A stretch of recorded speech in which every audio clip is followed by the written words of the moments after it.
cara, não tem ninguém aqui com uma história parecida com a minha. O que mais me assustou, que não era porque a história de eu ser uma pessoa transexual e que eu tinha sofrido, meus pais tinham ido embora de casa e que eu tinha me ferrado pra...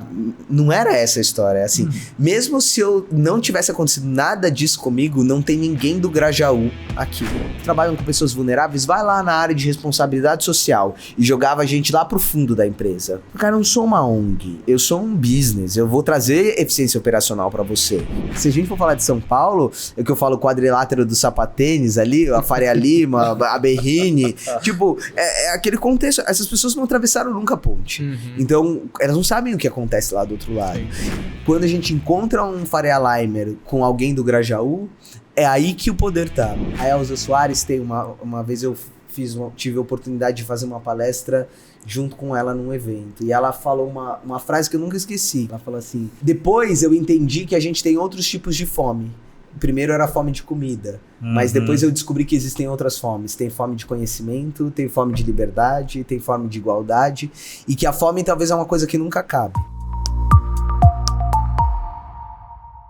Olá pessoal, sejam bem-vindos a mais um Superlógica Talks, o podcast de empreendedorismo e tecnologia da Superlógica. Eu sou André Baldini e tô aqui com meu parceiro, Marcelo Kuma. Grande André. Tudo bom? Bom, graças a Deus. E hoje, nosso convidado é um empreendedor social, Gustavo Glasser, fundador e CEO da Carambola. Gustavo, prazer ter você aqui, cara. Tudo bem? Muito bom, Obrigado, Gustavo. prazer é meu. Gente. Cara, conta pra gente, por que Carambola? Vamos lá, vamos começar fácil. André, eu brinco, tem uma brincadeira em relação a isso. Tem dois motivos. Quando a gente começou a Carambola, a ideia era fazer uma coisa diferente no mercado. A gente não sabia ainda muito o que era diferente, mas queria uma coisa que fosse diferente. E eu queria um nome que não fosse nada tradicional, assim. Tipo, se um banco fosse me contratar, ele olhasse pra mim e falasse assim: pô, eu não vou contratar uma empresa com nome de fruta. E aí, quando eu fui... E por que Carambola? Porque quando eu fui registrar, eu ia registrar maçã, mas a maçã já tinha. Não, E aí eu registrei Carambola. Bacana. Carambola é difícil mesmo. Pô! Difícil encontrar até por aí. É, difícil mesmo. Que legal, mas vamos lá. Você tem uma história de empreendedorismo muito interessante, né? E eu acho que era até legal a gente explorar, poxa, como é que foi a tua trajetória? Como é que você chegou aqui? De onde que partiu essa tua veia para o empreendedorismo e principalmente empreendedorismo social, que muitas vezes é pouco falado, pouco discutido, debatido, né? E eu tenho certeza que eu acho que tem uma série de nuances nessa sua história aí que a gente quer explorar para servir de referência para tanta gente aqui no Brasil. Bom, acho que tem uma coisa que tem um contexto, né? Acho que o empreendedorismo pra mim aconteceu de uma forma... Foi uma coisa que eu escolhi, foi uma coisa que foi um pouco determinante, assim. Eu tinha que fazer aquilo, era a forma... Acho que muitos brasileiros vivem essa situação, mas eu nasci numa periferia em São Paulo. Meu pai era mecânico, minha mãe fazia bolo. Eu nasci no bairro do Grajaú. E há quase 20 anos atrás, quando a gente não ouvia falar desse assunto, eu contei pros meus pais que eu era uma pessoa transexual. E como que eu contei isso? Na verdade, nem eu sabia muito bem o que era isso, porque hoje eu não tinha internet em casa, então era uma coisa que pra mim era muito distante. Eu sabia que eu tinha uma coisa que era diferente das outras pessoas, não sabia muito o que era, e tinha essa baita dúvida dentro de mim. E eu brinco que, naquela época, meus pais tinham menos compreensão ainda do que era esse processo, e ainda tinha todo um processo de um estigma social do que é você ter um filho dessa forma, né? Então, e que ainda existe, por incrível que pareça, a gente ainda tá discutindo isso. Mas há 20 anos atrás era muito, muito distante da realidade de todo mundo. E era mais ou menos assim, putz, onde foi que eu errei? E naquela época, quando eu contei isso pros meus pais, os meus pais, eu brinco que eles inovaram, né? Que a inovação já veio. Eles acabaram indo embora de casa, ao invés de me mandarem embora de casa. Então, o que acontece? Eles foram embora de casa e me deixaram em casa, assim. É isso que você quer pra sua vida? Você é filho sozinho? Filho único? Eu tenho uma irmã, mas na época minha irmã tinha 14 anos. E aí foi mais ou menos assim, que nem o Rei Leão, sabe? Assim, tipo, é isso que você quer da sua vida? Então você vai seguir esse caminho, mas você não vai falar com ninguém. Você não vai falar com seus avós, não vai falar com seus tios, não vai falar com sua irmã, você não vai falar com ninguém. Você vai arcar com essa situação e tudo bem. E eu me vi numa situação que era assim, eu não tinha conhecido ninguém parecido comigo. Naquela época, e aí acho que aqui eu vou só fazer um parênteses, porque eu acho que é importante contextualizar isso, porque não tá no dia a dia de todo mundo. A gente tinha muita dúvida do que era esse aspecto. A gente estava discutindo, hoje a gente tá falando de transexualidade, mas na época, e ainda hoje, a transexualidade se confunde muito com a homossexualidade. Elas são duas coisas muito diferentes, porque elas estão em aspectos diferentes da vida de uma pessoa. Mais ou menos assim, a transexualidade tem a ver como você se identifica com você mesmo. Então, quando você nasce de uma maneira dentro de um corpo e depois você se identifica com outro gênero que é diferente daquele que você nasceu. Na época, hoje a gente sabe disso e tem uma série de estudos que falam sobre isso. Mas naquela época a gente não sabia nada sobre esse assunto. Então, se confundia... Eu brinco que um transexual era quase um super gay. Era alguém assim que era tão gay, tão gay, tão gay, que queria mudar de sexo. E na verdade, a transexualidade não tem nada a ver com a homossexualidade, porque a homossexualidade tem a ver com como você se relaciona com as outras pessoas, como que você se atrai sexualmente por outras pessoas. Então não tem nada a ver com a forma que você se identifica. Então hoje eu sou um homem transexual, heterossexual, mas eu poderia ser um homem transexual, homossexual, porque as coisas, elas estão em caixas diferentes. Como a gente sabe disso? Uma série de estudos. E eu brinco que, Gustavo, mas eu não concordo, mas não é assim, mas eu não acho. Eu brinco assim, para quem investe valor no mercado financeiro, por exemplo, nos últimos anos tem um monte de fintech, um monte de produto diferente. Não é porque eu não invisto que essas coisas não estão evoluindo. A mesma coisa segue ao assunto sobre transexualidade, sexualidade em geral. Mas você pode imaginar que se hoje a gente tem dificuldade de compreender isso, há 20 anos atrás, a gente não fazia nem ideia do que era isso. Então, eu não tinha conhecido ninguém, eu nunca tinha visto ninguém nem que era gay perto de mim. E eu falava, nossa, mas eu tinha uma disforia com o meu corpo enorme. Isso desde muito criança. E a gente conviveu com aquilo da forma que a gente podia conviver, até uma hora que aquilo ficou insustentável pra mim e eu contei isso pros meus pais. Você tinha quantos anos quando você contou, Gustavo? Eu tinha 18 para 19 anos. 19. Então, foi uma situação super complicada, assim. Então, você pode imaginar que... acho que a outra gravidade dessa situação é que, quando isso aconteceu comigo, e os meus pais foram embora, o que eu pensei comigo foi assim, se eles, que são os meus pais, me recebem desse jeito, o que o mundo vai fazer comigo? Então, eu fiquei apavorado. E aí, eles saíram de casa e deixaram, assim, a compra do mês, assim. E eles foram embora de um dia pro outro. E aí, quando foi acabando a comida que eles deixaram, eu lembro o dia que eu abri o armário, tinha o último pacote de macarrão. Eu abri e falei, amanhã eu não tenho o que comer. E eu preciso sair pra trabalhar. E ali foi como eu comecei a minha carreira, eu brinco, né? Mas e aí eu desci, tinha um caminhão de mudança, e eu falei, eu preciso trabalhar. Tá bom. E aí me colocaram, conheci as pessoas, tem um bico aqui pra trabalhar num bar, tem um bico ali pra fazer de tudo. Não sei se vocês lembram, uns anos atrás teve uma pista de gelo no Shopping Eldorado, que tinha uma pista de esqui. Eu carregava gelo, aquilo a gente carregava gelo nas costas, subindo até lá em cima pra conseguir me sustentar. E era uma situação muito precária, porque assim, quando você tá nessa situação de vulnerabilidade, é muito difícil você sair dela, porque você ganha muito pouco.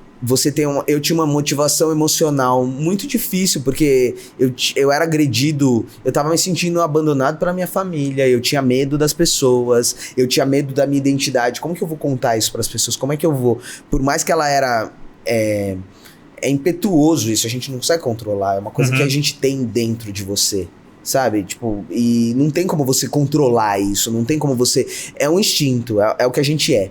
Então, eu me sentia angustiado porque eu precisava me mostrar como eu era, mas ao mesmo tempo, quando eu fazia isso, gerava um monte de conflitos e eu fui ficando desgastado com isso. Então, não só emocionalmente, mas financeiramente também é muito grave, porque você não tem...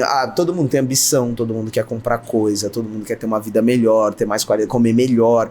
E aí você não... Eu lembro que eu ganhava mais ou menos R$30 por dia. Nossa. Era o dinheiro de comer e trabalhar, o dinheiro acabava. Eu trabalhava 3 dias por semana. Então, eu lembro que uma vez eu tava num restaurante e teve um médico que falou assim pra mim, cara, foi me usar de exemplo. Eu tava trabalhando num restaurante e tava conversando com outro cara, ele falou, não, o problema do Brasil é educação, o problema é que a gente não faz educação financeira nas pessoas, e as pessoas deviam aprender. E aí ele foi me dar de exemplo, ele falou, você sabe que você tem que guardar metade de tudo que você ganha pra você conseguir se aposentar? E eu falei, e quando eu ganho 25% de tudo que eu preciso? Porque assim, é uma situação muito difícil. Então eu fiquei muito tempo nesse ciclo e falei, cara, isso aqui não tem como sair. Eu tinha estudado numa escola, eu fiz um curso técnico de eletrônica, num colégio chamado Liceu de Artes e Ofícios, que era um colégio técnico.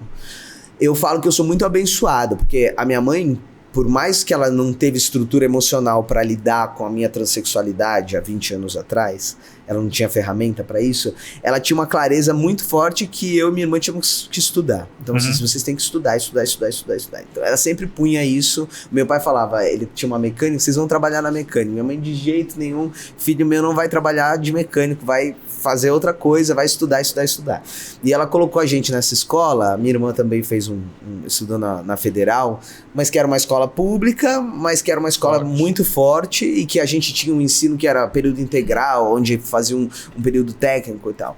Então eu tinha algumas ferramentas para lidar com isso. E um dos meus amigos que tinha estudado nessa escola, ele arrumou um emprego, foi fazer uma faculdade, e um dia ele falou assim, cara, tô com saudade, vamos se encontrar e tal.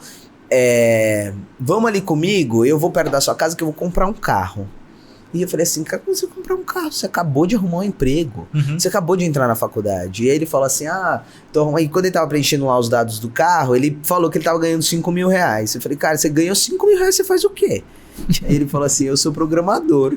Daí eu falei, cara, como eu faço isso amanhã? Aí ele falou assim, eu quero sair dessa situação, eu não quero mais ficar ganhando 30 reais por dia, eu quero outra situação. Daí ele falou assim, aqui você tem um monte de curso, tem curso de certificação, tem isso aqui. Como é que eu vou fazer esse curso? Aí eu entrei numa cilada, né? Eu falei assim, como é que eu vou fazer um curso que eu não tenho dinheiro? Se eu ganho 30 reais, eu não consigo pagar a conta de luz.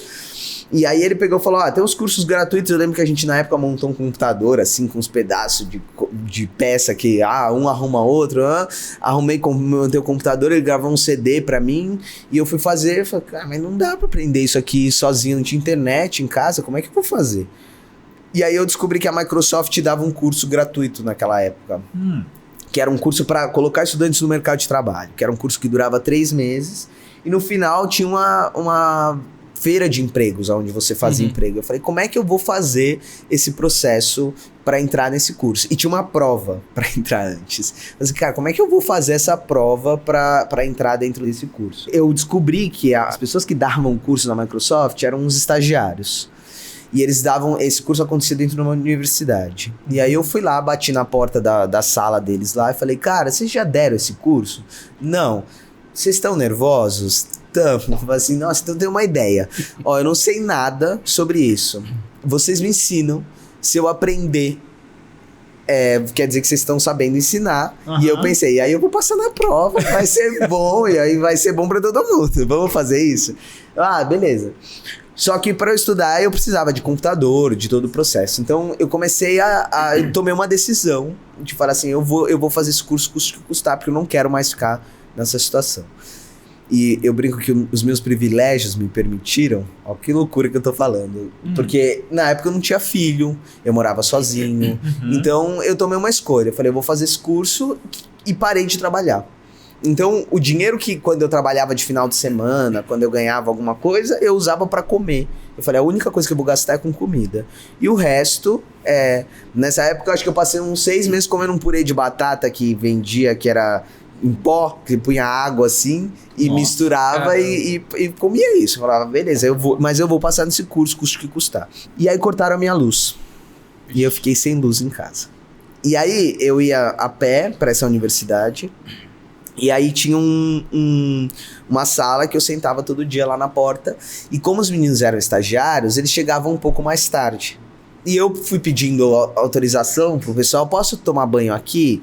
Posso, porque quando a gente fala sem luz, a gente tem uma clareza assim, vai ficar no escuro, mas sem luz é sem geladeira, sem chuveiro, sem um monte de coisa que fica Nossa. sem. E aí eu falei, bom, eu vou ficar aqui. E eu sentava todo dia de manhã lá dentro e foi acontecendo. Eu fui sendo cobaia dos meninos, eles foram me ensinando, eu fui aprendendo, o curso estava perto de começar.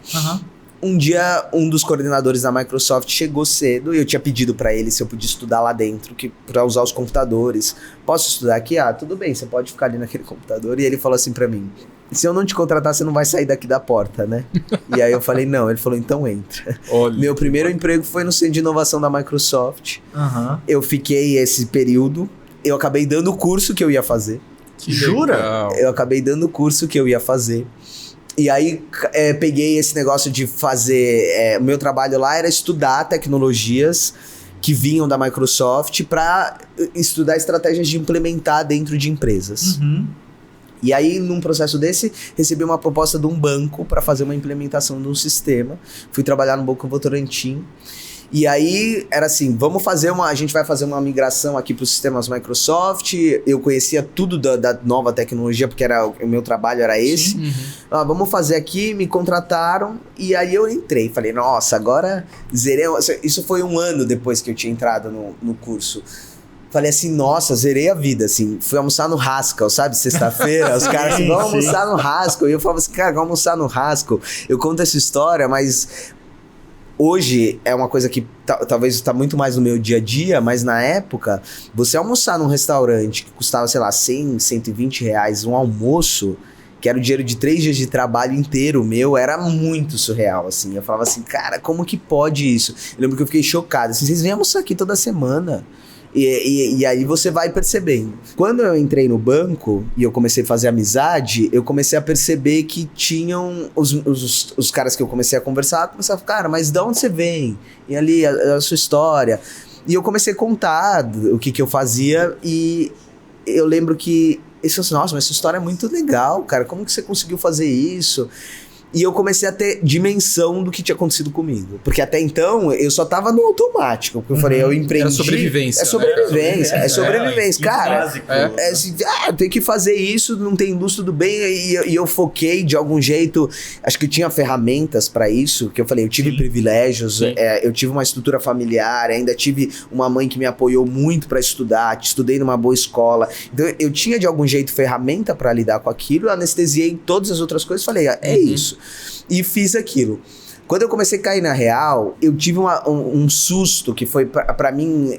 Eu lembro até onde eu tava esse dia, que eu falei assim, cara, não tem ninguém aqui com uma história parecida com a minha. E o que mais me assustou, que não era porque a história de eu ser uma pessoa transexual e que eu tinha sofrido, meus pais tinham ido embora de casa e que eu tinha me ferrado pra... Não era essa a história, assim. Mesmo se eu não tivesse acontecido nada disso comigo, não tem ninguém do Grajaú aqui. Tipo, e aí aquilo foi chocante, porque a gente tá falando de um... Lógico, as pessoas transexuais são minoria dentro de uma sociedade. Não tô falando desse aspecto, mas numa maioria que vive numa elite financeira que a maioria das pessoas não alcançava. Por quê? Os meus amigos dos lugares que eles tinham ido viajar, tudo que eles faziam antes dos meus pais terem ido embora de casa, não era nada do que eu tinha vivido. E aí eu falei, nossa, é como se eu tivesse entendido que tinha um mundo dentro do outro mundo, sabe? E que até então eu não percebia. E ali foi o começo... Foi quando eu decidi que eu queria fazer uma coisa diferente. E aí, o diferente que eu conhecia na época, eu não sabia o que era. Então, o que eu fiz? Eu abri uma fábrica de software. Eu falei, cara, não dá pra eu ficar fazendo isso daqui. Eu tenho uma expertise, eu conheço tudo de uma tecnologia. E eu posso fazer esse trabalho que eu tô fazendo aqui.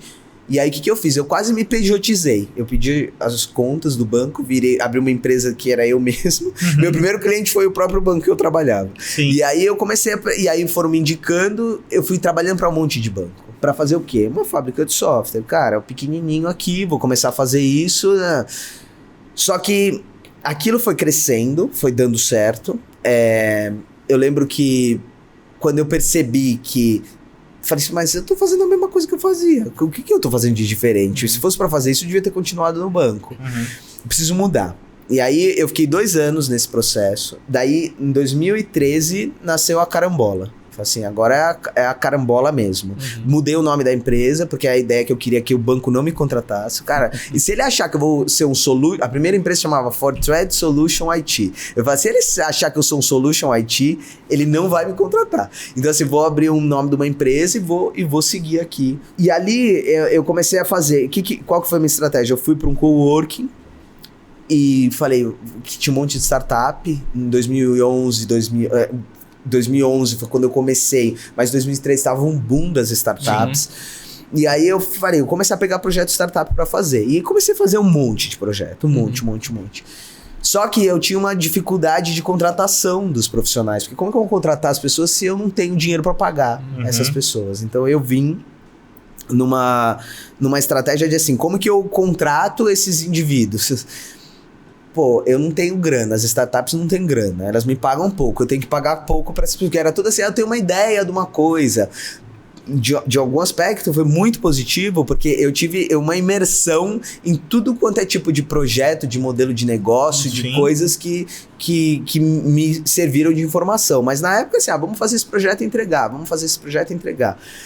Quando eu comecei a ter que contratar muito, eu não conseguia concorrer com o mercado, que já tinha uma escassez de profissional, e que eu tinha uma empresa que chama Carambola, num coworking, e aí o cara recebia uma proposta para ir trabalhar na Ambev, no Itaú, e ele não ia vir trabalhar no Carambola, por 1/3 do salário que a gente conseguia pagar.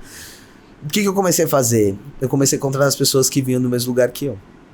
E ali foi assim, cara, eu tinha o meu amigo, você quer trabalhar? Mas eu não sei nada.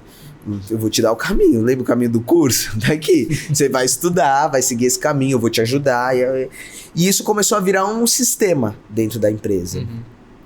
Nessas startups, uma das startups que vieram uns meninos, e aí eu comecei a ter um pouco mais de musculatura, um pouco de flexibilidade financeira. O que eu comecei a fazer? Os projetos que eu achava que ia dar sucesso, eu comecei a ter uma participação nos negócios. Eu falei, vou investir. Ao invés de você me pagar para eu desenvolver, eu desenvolvo e eu pego uma participação no seu negócio e a gente faz. E vieram os meninos com uma ideia de um produto, e aí eu falei, cara, eu pensei, isso aqui vai dar certo, eu vou entrar como sócio do negócio, vou virar o CTO, ponho o time que eu já tenho aqui na Carambola e a gente vai desenvolver isso aqui. E essa startup cresceu pra caramba. E a gente, assim, em 2 anos, a gente foi de 4, que eram os 4 fundadores, para 300 pessoas. Uau! Acertamos e aí eu girava 2 pratinhos. Eu tinha Carambola, fazendo um monte de coisa aqui.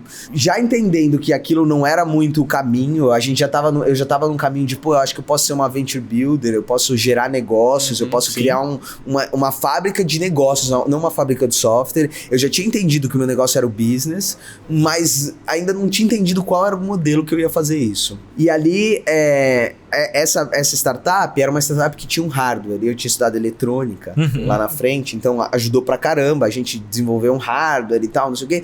O negócio cresceu e a gente foi investido por um fundo, e esse fundo foi comprado pela B2W Digital em 2015.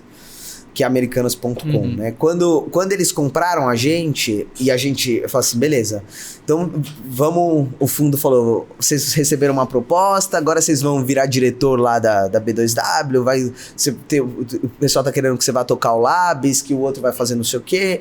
E aí eu falei, cara, mas não vou. Aí eu falei assim, como não vai? E eu lembro que assim, como era um fundo, eram várias empresas. E aí, tinham 20 empreendedores sócios dos negócios. Cada um ia assumir uma área lá dentro e eu era a única pessoa que não foi. E isso causou um estranhamento. Cara, como você não vai? E aí eu falei, não, eu vou fazer a Carambola. Eu tenho que voltar pra fazer a Carambola. Cara, você tá largando a oportunidade da tua vida. Você vai virar diretor de uma empresa que tá só crescendo. Tipo, pra fazer uma empresa que e eu fiquei com aquilo, né? Basicamente uma isso, aí eu falei assim, cara, não, mas tem alguma coisa aqui que eu preciso fazer. Sim. E aí eu lembro que o fundo conversou comigo e falou assim, cara, mas qual que é o problema do negócio? Aí eles falaram, o problema do negócio é que você forma as pessoas e elas vão embora e você fica dependente disso, você fica dependente sempre de formar as pessoas, porque é um negócio que depende de gente. Isso pra mim fazia nenhum sentido, porque todo negócio depende de gente. Quantos funcionários tem o Facebook? Quantos funcionários tem? Mas é uma plataforma que atende um monte de gente, mas olha o tamanho do volume de uma empresa dessa. Então, pra mim isso não fazia sentido, mas aquilo mexeu muito emocionalmente comigo. Eu falei, cara, eu tenho um negócio que é ruim, todo mundo fala que o meu negócio não vai dar certo, que não ganha escala, que não é escalável, que não é um modelo. Eu não sabia nem muito bem o que eu queria fazer, mas eu tinha uma sensação no fundo da minha cabeça que me falava que eu tinha que ir para uma direção. E aí eu recebi um convite da presidente da Microsoft, na época, a Paula Belizia, para fazer uma palestra com ela em Washington. Uau. E eu falei assim, Paula, mas eu vou falar o quê? Você vai contar a sua história, vai contar o que você tá fazendo na carambola? Não, Paula, mas eu não vou fazer isso. Não faz o menor sentido. Eu vou falar pra um monte de gente num evento que era o evento que a Microsoft fazia, juntava, sei lá, tinha 10 mil pessoas no evento, e eu ia fazer uma palestra num determinado contexto com ela. Eu falei, mas o que eu vou fazer lá? E eu fui muito ansioso, porque todo mundo falava, seu negócio não vai dar certo, você vai largar a startup que vai ser um unicórnio aqui pra fazer um negócio que não vai dar certo. E eu falava assim, cara, não posso fazer isso, e fui pra palestra. Quando eu cheguei lá, tava muito inseguro. E aí, porque o meu negócio não dava certo, e eu fui pra fazer uma viagem de 2 semanas. Nessa época, eu já tinha um sócio, que o Renato já era meu sócio dentro da Carambola, e o Renato veio num contexto que, assim, essa empresa que a gente fundou chamava InfoPrice. Ela é uma empresa que coletava preço de produto de supermercado e tinha um hardware. E eu sempre gostei de coisas de hardware. Então, por exemplo, em 2011, eu tinha um cluster que eu minerava Bitcoin. Uau. Com placa... 2011. Puta, imagina. Que eu minerava Bitcoin quando ninguém nem sabia o que era Bitcoin. Tanto que até hoje, quem me conhece dessa época, você ainda tem Bitcoin? Você estourou ganhando Bitcoin? Eu falei, cara, não. Por incrível que pareça, eu vendi todos os meus Bitcoins para pagar o aluguel. Quando ninguém falava, em 2013, eu pagava o aluguel da Carambola com Bitcoin. Caraca! Ninguém falava disso e eu já tinha Bitcoin, já gostava dessas coisas diferentes, assim. Eu me encantei com tecnologia e fazia esse processo. E eu encafifei que eu queria um espaço maker. E aí eu conheci o Renato com a ideia de que, assim, eu vou fazer um espaço maker, vou montar esse espaço maker aqui, porque eu quero mexer com hardware, quero fazer essas coisas. E o Renato veio querendo montar o coworking. E aí eu falei assim, cara, a gente teve um amigo em comum, apresentou a gente, vamos montar um coworking maker? Tipo, onde as pessoas vão criar projetos e tal. E aí a gente abriu o primeiro espaço maker de São Paulo. Era uma coisa que não tinha muito mercado, e a gente abriu esse primeiro espaço maker. Então foi mais ou menos ali a minha ideia de empreendedorismo. E aí a Carambola, como a gente é hoje, nasce depois dessa palestra que eu fui pra Washington e a gente... O que aconteceu na palestra? Quando a gente seguiu pra Washington, eu tava muito inseguro com esse processo putz, eu vou abrir um negócio. Eu falei, Renato, como que eu vou fazer uma apresentação para contar a minha história para um evento da Microsoft? Quando eu fiz a apresentação e eu contei o que eu tava fazendo, eu falei assim, cara, mas você monta negócio, você está fazendo negócio e tal? Mas como é que você faz isso? Me fizeram uma pergunta. Eu falei, e como é que você arruma pessoas? Eu formo. Isso para mim era o menor dos problemas. O que era a dor de todo mundo era o que eu fazia com o pé nas costas. Eu falei assim, cara, porque você forma pessoas para trabalhar com hardware. Quando a gente montou a InfoPrice, ninguém falava, a gente montava um hardware em Arduino que ninguém conhecia. E eu pegava, você conhece Arduino? Não conhece? Beleza, eu vou te ensinar que nós vamos seguir esse processo. Então tinha uma coisa que tava no nosso DNA. Sim. Mas eu fui muito inseguro. Eu lembro que quando eu desci e contei o que a gente fazia, fez uma fila de gente, assim, falando assim, cara, você forma as pessoas? E eu falei assim, cara, você pode fazer isso pro meu negócio? Você pode? E ali, eu e o Renato olhamos e falamos assim, não somos uma fábrica de software. A gente é uma empresa de educação. A gente forma a pessoa pro mercado. E aí o que era para ser uma viagem de 2 semanas, o Renato ficou 1 ano nos Estados Unidos. Eu fiquei 4 meses junto com ele. Nós montamos o laboratório de blockchain da Universidade da Califórnia. A Carambola foi o primeiro aporte, a gente montou toda a estrutura. Falei, cara, vamos fazer um negócio para estudar, para ensinar blockchain para as pessoas. Na época que tava todo mundo falando, isso foi em 2017. Tava todo mundo começando a falar disso, o Bitcoin tava aumentando o preço, vamos estudar o que é isso, vamos criar um centro de formação, vamos fazer... E ali a gente começou a entender como a gente ia fazer isso. Porque eu não queria criar mais uma escola. Vamos fazer uma escola de ensinar blockchain para as pessoas. Tava na moda, poderia ser um baita sucesso, mas não era o que eu queria fazer. Eu queria fazer uma coisa diferente. Assim, e aí veio o que o empreendedorismo tem a ver com a minha história, porque assim, eu pensei, eu não posso fazer um curso, se eu fosse uma empresa de educação, eu não posso ser um curso, eu não posso cobrar das pessoas, e eu também não posso ser de graça, porque o curso da Microsoft era de graça para mim, eu precisei ficar sem luz. Então, a gente ficou pensando, qual é o modelo de negócio que eu vou pagar para pessoas estudarem? Então, o que a gente fez? Vamos estudar aonde está o processo. Aonde a gente pegava isso? Na ineficiência dos processos operacionais que tinham na empresa. Aonde tem dinheiro ali? Na ineficiência. Tá bom, se a gente melhorar a eficiência e sobrar dinheiro, eu consigo pagar para as pessoas estudarem? Consegue. Então, na nossa cabeça, o que era a hipótese que a gente tinha lá em 2017? Ineficiência tá no turnover, na falta de diversidade, e depois a gente descobriu que é outro processo, que era o processo de onboarding, era muito ineficiente. Então, assim, se a gente pegar dinheiro dessas 3 coisas, a gente consegue criar um modelo de negócio que sustente eu pagar para as pessoas estudarem enquanto elas aprendem. E aí foi isso que a gente criou. E aí foi ali que começou a Carambola como é hoje. Como que você falou, poxa, mas pagar para as pessoas estudarem? De onde... Porque eu imagino de onde tenha vindo, você fala, cara, se a pessoa não tem condição para pagar a luz que você estava falando agora há pouco, o cara não vai ter condição de pagar para estudar. É daí? É dessa Sim, essa pegada? Era um pouco nisso.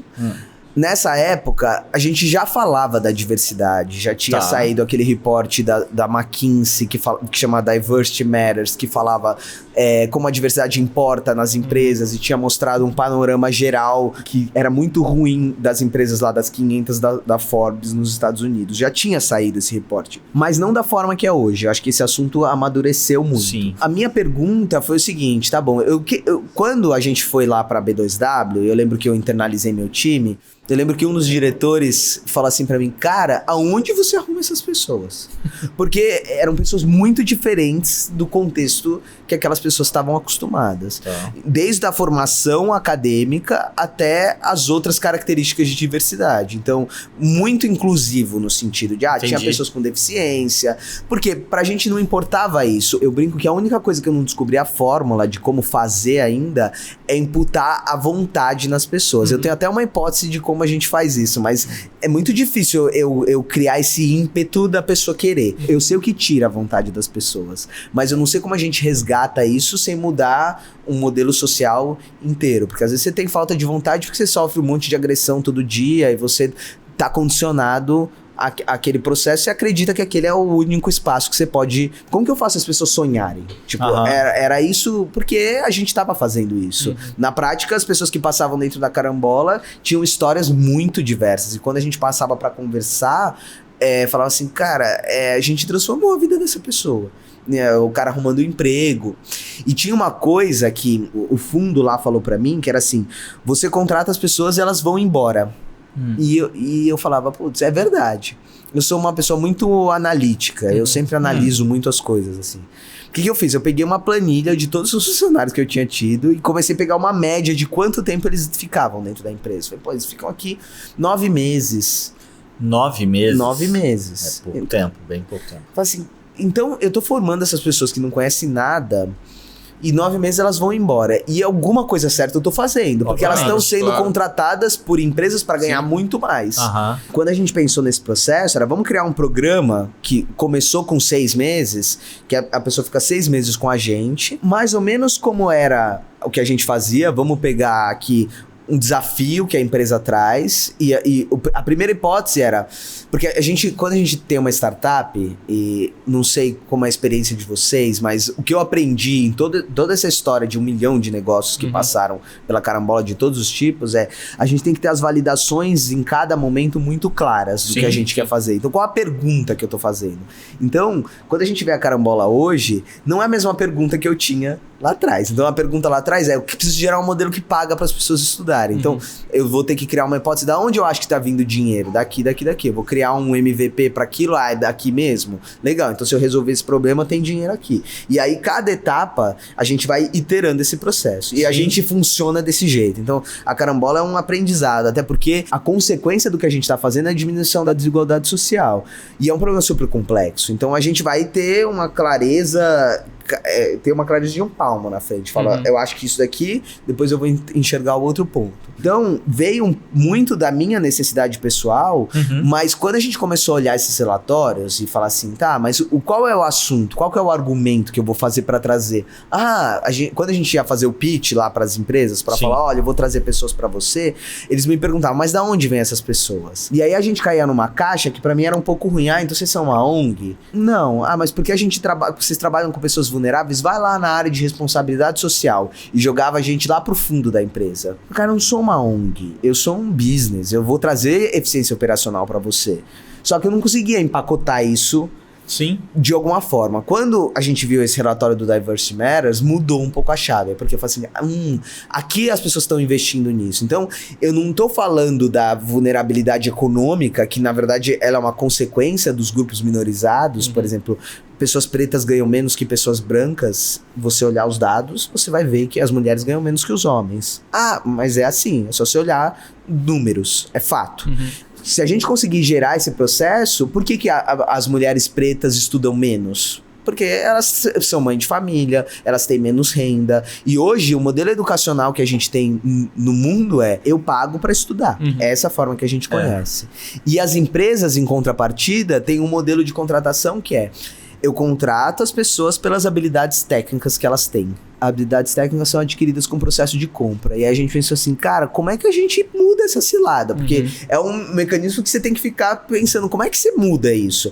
Então, o que a gente teve que tentar mostrar? Tá, ela pode até não ter habilidade técnica, mas em 6 meses ela vai ter.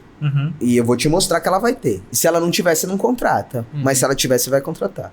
E aí, assim, como é que a gente imputa? Então a gente começou a mudar a oportunidade. Ah, mas então manda ela formar primeiro. Não, ela vai receber salário, a gente vai mudar o contexto social dessa pessoa e ela vai... E aí começou a funcionar.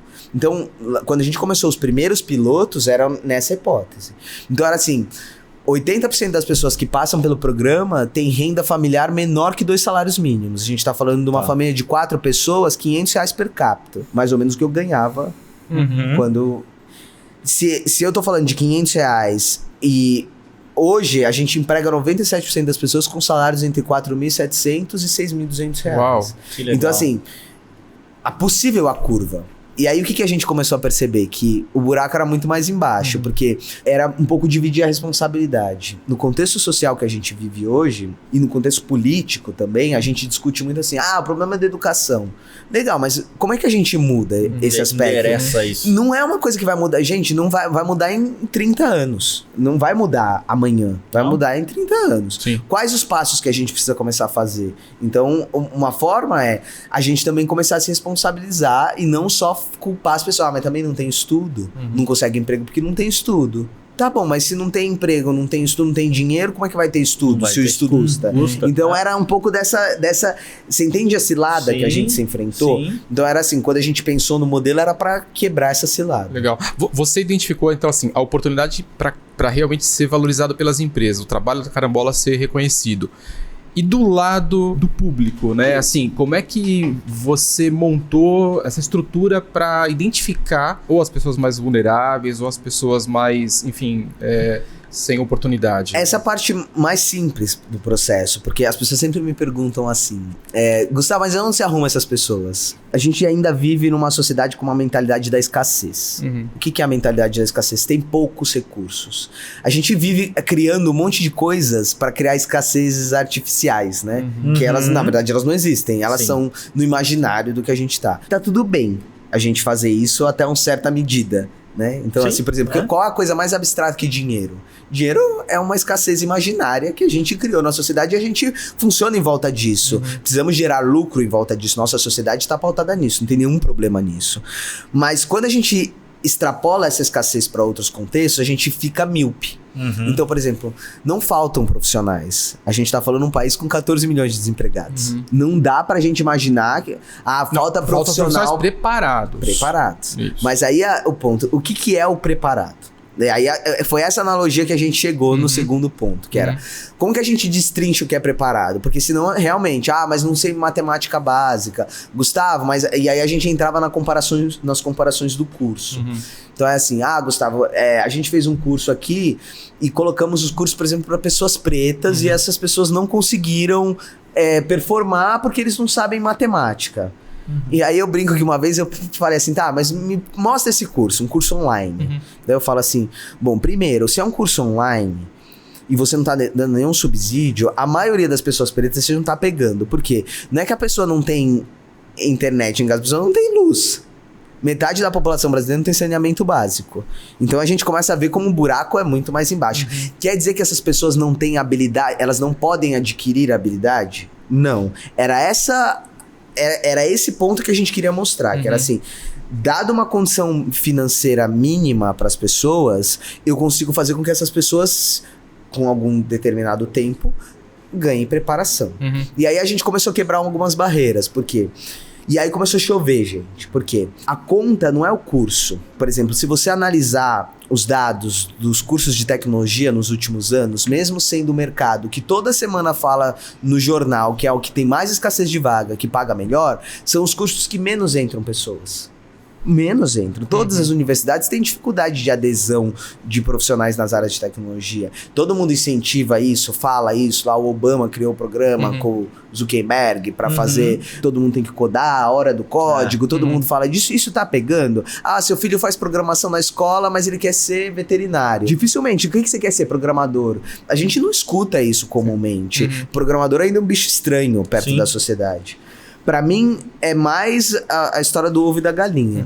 É mais um bicho estranho, porque é o mercado da escassez. A gente acha que pra você ser programador, você precisa falar inglês fluente, você precisa ser bom em matemática, e isso não é verdade.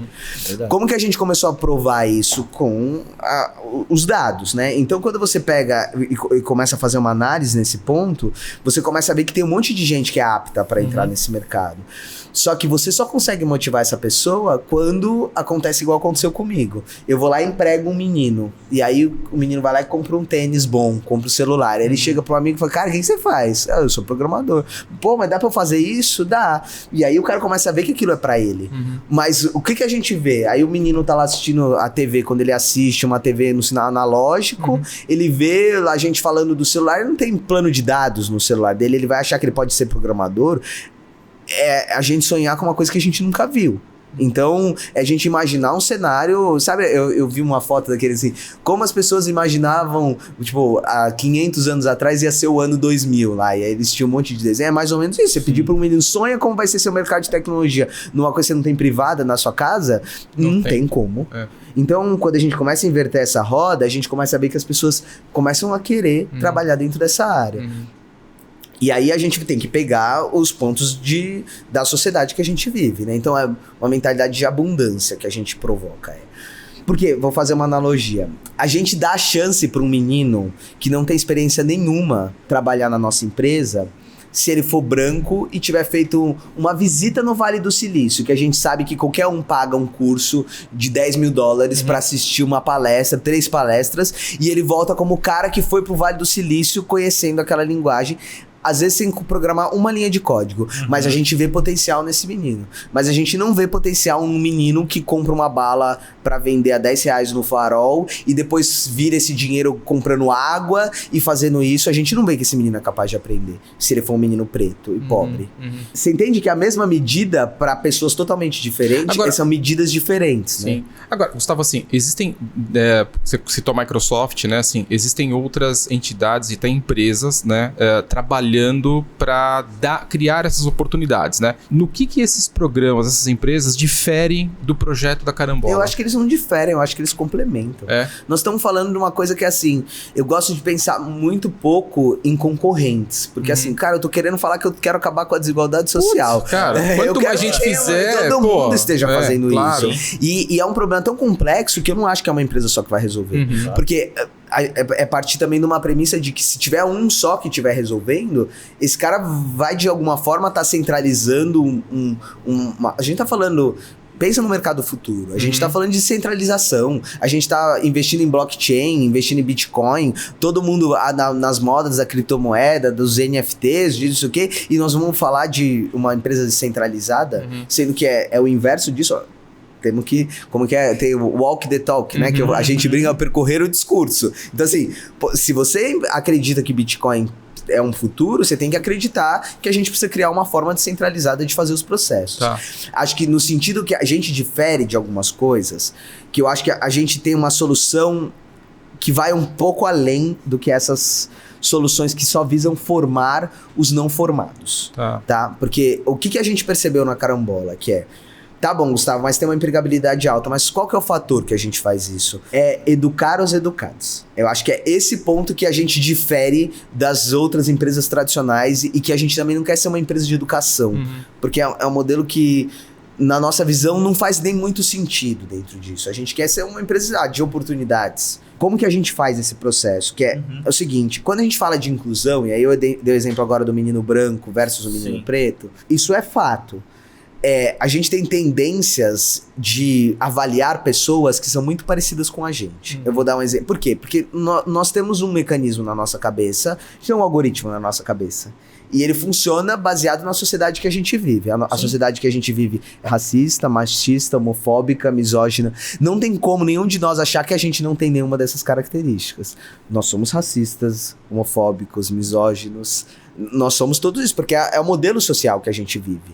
O que a gente pode fazer é pôr uma luz nisso e falar, cara, eu quero neutralizar esse aspecto. Nunca, eu sei que eu sou racista, mas eu sei que eu posso neutralizar as minhas atitudes racistas para não prejudicar pessoas pretas ou pessoas LGBT. Eu posso fazer esse processo por clareza, como a gente... Gestão. Como a gente faz em qualquer... Gestão de risco de qualquer coisa que a gente faz. Então, assim, para fazer isso, a gente precisa criar ferramentas. Então, nesse ponto a gente difere, porque quando a gente começou a perceber que a parte mais difícil da inclusão não era formal ou não formado, porque sim, precisa ter uma habilidade mínima. Essa pessoa precisa ter sido impactada com tecnologia, ela precisa ter uma curva mínima para ela alcançar um patamar de conseguir performar dentro da empresa. Porque, de novo, a gente não é uma ONG que quer fazer assistencialismo, a gente quer... Não é café com leite, a gente quer jogar o jogo certo. Tem uma curva? Tem, mas todos nós temos uma curva. Sim.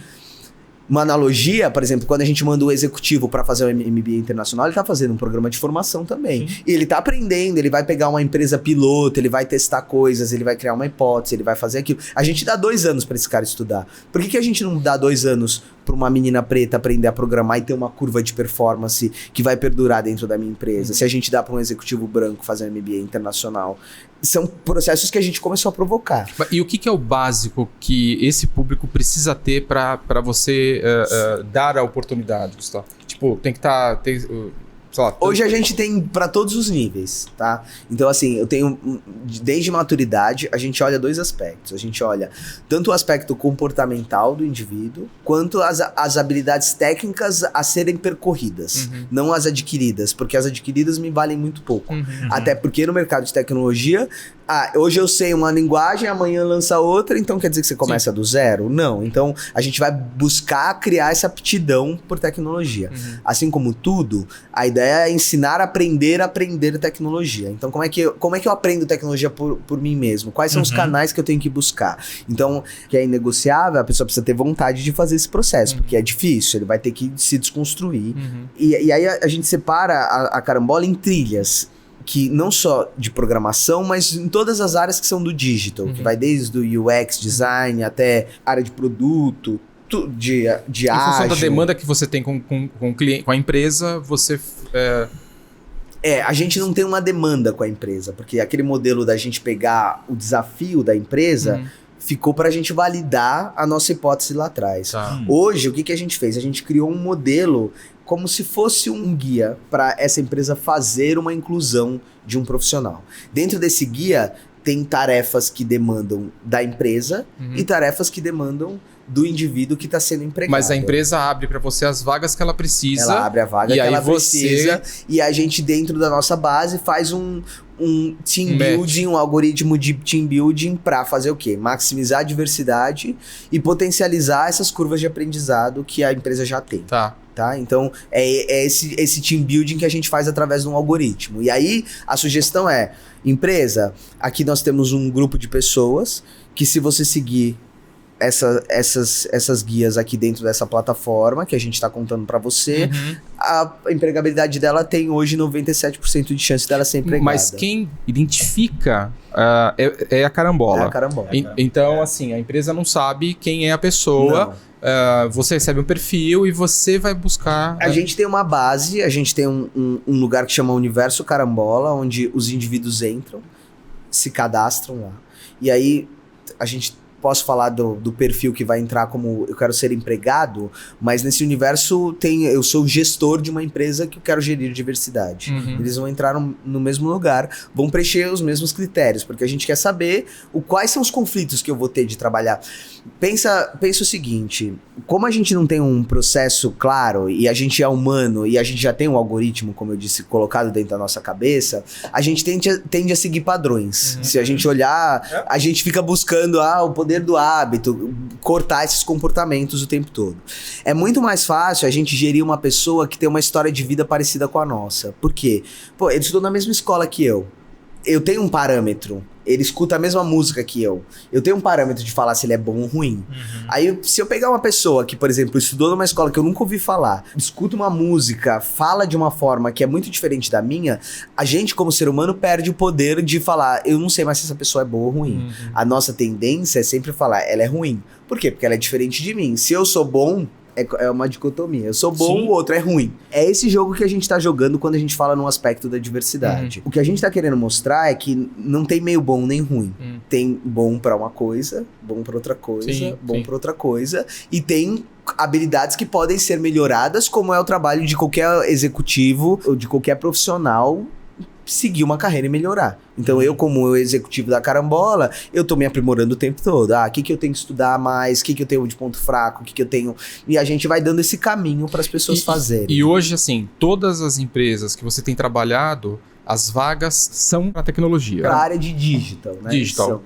Legal. Porque o que a gente provoca da área de digital é o seguinte, o mercado de tecnologia tá vivendo um treco que chama a tal da transformação digital. Sim. E aí, o que é isso pra mim? A gente cria nomes difíceis para as coisas que às vezes são muito mais simples, né? Como eu leio isso? O que é a transformação digital? É o que a gente fez com RH, sei lá, há 20 anos atrás, quando a gente falou que gestão de pessoas era uma competência e não uma área. E que o financeiro tem que saber gestão de pessoas, e que o RH tem que saber gestão de pessoas, e que o marketing tem que saber gestão de pessoas, e não é o departamento pessoal que vai cuidar disso. E todo mundo assimilou isso. Pra mim, a transformação digital é a mesma analogia. Nós estamos quebrando a área de TI e estamos falando, agora o marketing é uma área de TI, o financeiro é uma área de TI, todo mundo. E a gente tá espalhando, quebrando a parede e espalhando isso. Quando a gente pensa nesse aspecto, todo mundo vai ter que aprender. Claro. Mesmo quem tá empregado. Sim. Então vai ter que ter um reskilling, tá todo mundo falando de reskilling, de todas essas coisas. Mas o que a gente pensou além disso? A gente tá falando das habilidades técnicas, mas tem uma habilidade que a gente pode ensinar tanto às empresas quanto às pessoas, que é a tal da diversidade. Mais que a diversidade. É a tal da inclusão, que é um ponto além da diversidade. A diversidade pra gente é assim... O que é diversidade? Tem quantas mulheres? Tem quantos... É um checklist. Tem mulher? Tem negro? Tem transexual? Check. O que é inclusão? Essas pessoas estão dentro da empresa? Ou elas estão dentro da empresa contratada? Ou elas estão jogando o jogo? Ou elas estão ali numa área encostada? Isso pra gente é uma skill. Então, seria qual diversity transformation? Pra mim, a gente não percebeu isso ainda. A gente tá atrasado com isso. E eu acho que o Brasil tem uma oportunidade enorme de fazer um papel, de ser pioneiro numa transformação que eu acredito social muito grande, que talvez seja a próxima onda que a gente possa pegar, talvez para ter um desenvolvimento sustentável, que é... A gente tem uma quantidade enorme de desempregado, a gente tem uma oportunidade de se colocar nesse mercado e não existe transformação digital sem diversidade. Nós estamos falando no mundo todo, qualquer país que você pega Brasil aí pós-pandemia, tem um monte de relatório que fala, sei lá, tem 5 milhões de vagas de tecnologia aberto em não sei quantos anos.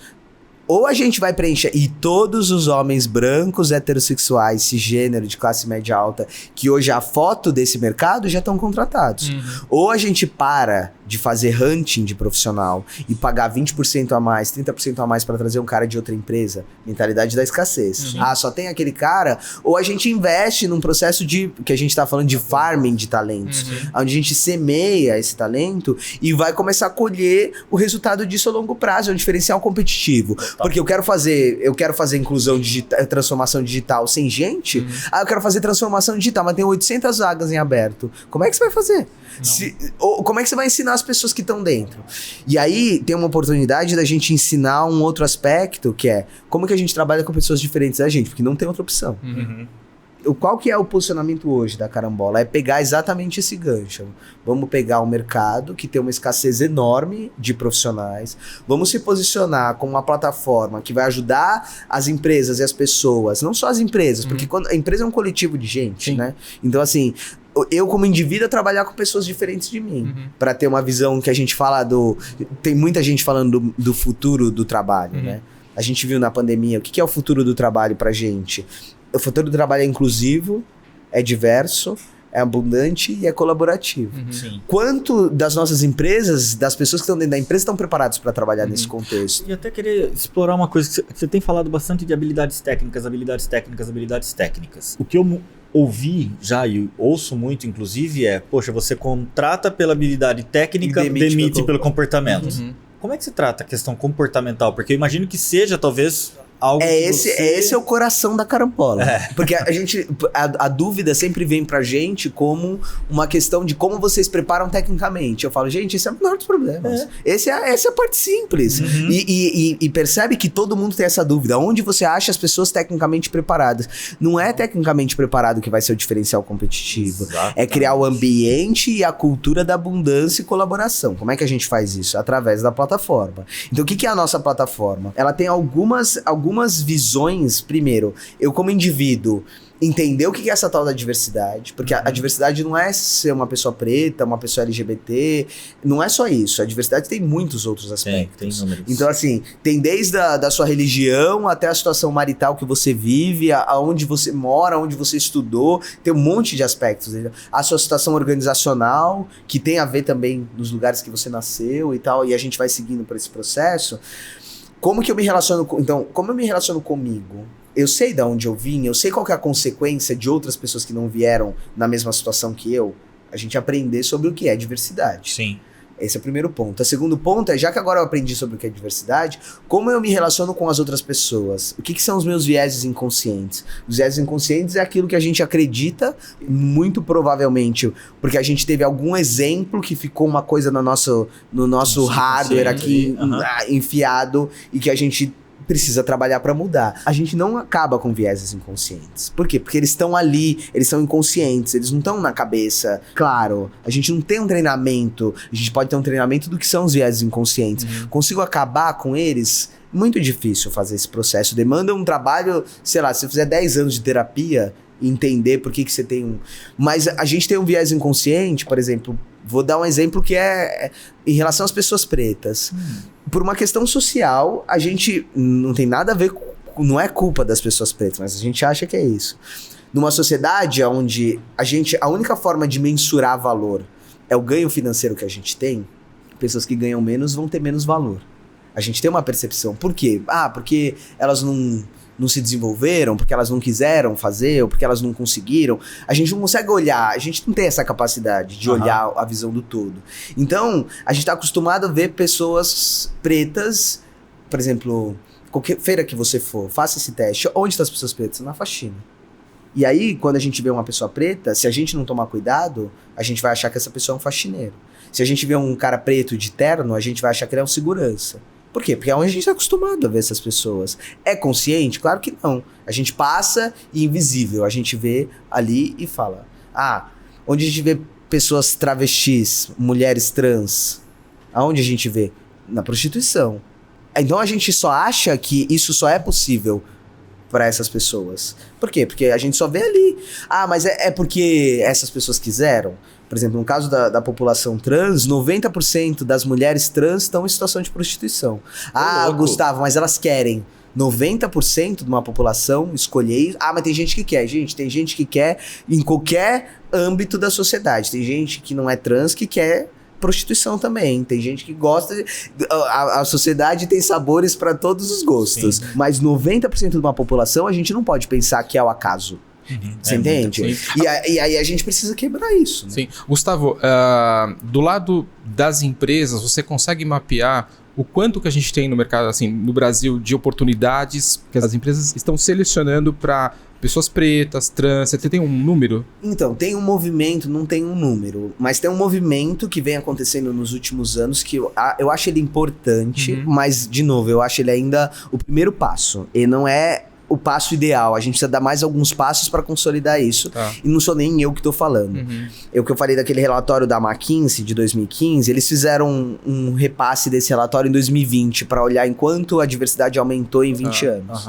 As empresas investem, no último ano, investiram 8 bilhões, empresas americanas, bilhões de dólares em diversidade e inclusão. Teve um aumento de 14% para 15% o número de pessoas pretas dentro da empresa. E a mesma coisa de mulher. É 1%. Pra mim é o erro. É o erro, é o desvio padrão que tem dentro dessa curva. Não dá nem pra gente olhar que a gente andou. Por quê? O que a gente chama de diversidade? Isso é um processo de sensibilização. Putz, eu preciso contar, vir aqui e falar que eu sou uma pessoa trans, explicar o que é transexualidade. Tudo bem, sensibilizei esse ponto. O que as empresas fazem? Segundo passo, eu crio um comitê de diversidade. Tá lá no canto. Que aliás a Superlógica tem um comitê... Né? Tem o censo. E tá lá, faço o censo, faço o comitê, muito. Tudo bem. E aí? Quando eu ponho isso pra estar dentro do meu negócio, a gente não conseguiu dar esse passo ainda. Por quê? Porque é difícil. Não é porque... A gente não pode pensar assim, mas diversidade... Eu discordo quando eu escuto assim, falando, as pessoas não fazem porque elas não querem. Eu acho que é mais fácil a gente pensar que não fazem não só porque elas não querem, mas porque é muito difícil. A gente tem uma inércia, né? O ser humano quer enrolar as coisas, procrastinar. Então assim, acho que é difícil, é um processo super difícil. Eu vou mexer uma coisa que eu não faço ideia de como fazer, que eu vou ter que estudar um monte e o resultado eu não sei quanto eu vou medir disso. Então tem uma oportunidade enorme pra gente transformar esse mercado. E do lado da população?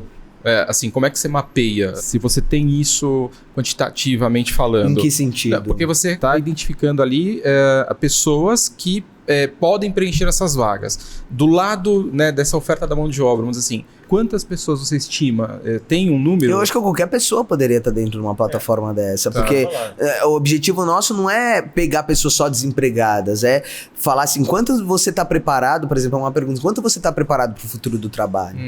E aí isso vale para mim e para você. Quanto você sabe trabalhar com a diversidade, com a inclusão, com a colaboração? Não, mas eu tô dizendo assim, letramento que é difícil. Isso. Aí que tá, porque o que acontece? E desculpa se eu te entendi errado, me corrija, por favor. Você trabalha, sim, o profissional que precisa de um preparo, de um treinamento para entrar na empresa, mas principalmente você prepara a empresa para receber esse profissional. Isso. Porque no fim do dia, é isso que a gente talvez não esteja preparado. Por isso que eu falo, a Superlógica, ela tem, né? Obviamente ela tem lá um comitê de diversidade, mas quando eu falo, poxa, a gente está no começo, a gente está nesse letramento, a gente está entendendo. Né? A gente está entendendo os processos. Obviamente a gente começa talvez já estejamos na frente de muitos que nem o primeiro passo deu.